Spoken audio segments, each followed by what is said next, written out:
நேர்கள் அனைவருக்கும் அஸ்ஸலாமு அலைக்கும் வரஹ்மத்துல்லாஹி வபரகாத்துஹு மற்றும் ஒரு காணொளி ஊடாக உங்களை சந்திப்பதில் மிக்க மகிழ்ச்சி அடைகின்றேன்.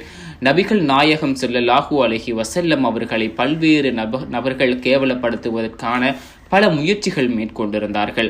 அவர்களில் இறுதி முடிவுகள் மிக மோசமாகவே இருந்திருக்கிறது.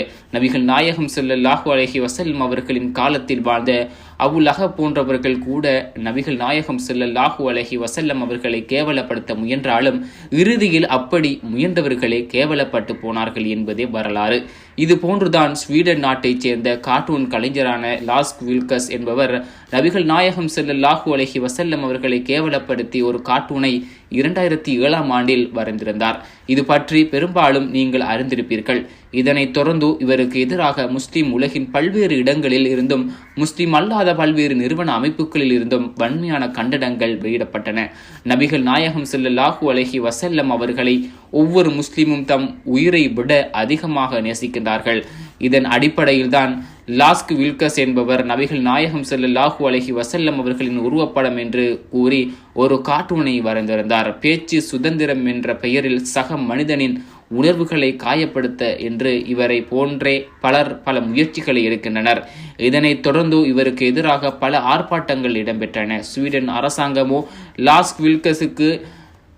லாஸ்க் வில்கஸின் பாதுகாப்பிற்காய் 2 போலீஸ் அதிகாரிகளை நியமித்து பாதுகாப்பு வழங்கியது.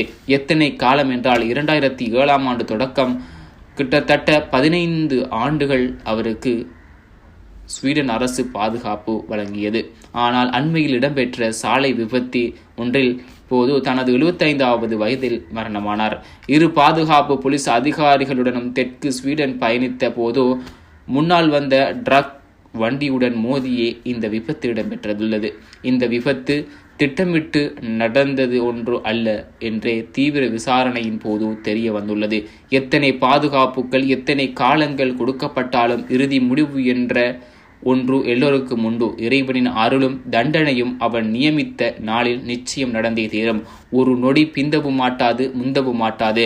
அல்லாஹ்வின் சூழ்ச்சி பிரகாசமானது, அல்லாஹ்வின் சூழ்ச்சி நீதியானது, அல்லாஹ்வின் சூழ்ச்சி அநீதியானது. சுப்ஹானல்லாஹ். இன்ஷா அல்லாஹ் மற்றும் ஒரு காணொளி ஊடாக உங்களை சந்திக்கின்றேன். அஸ்ஸலாமு அலைக்கும் வரஹ்மத்துல்லாஹி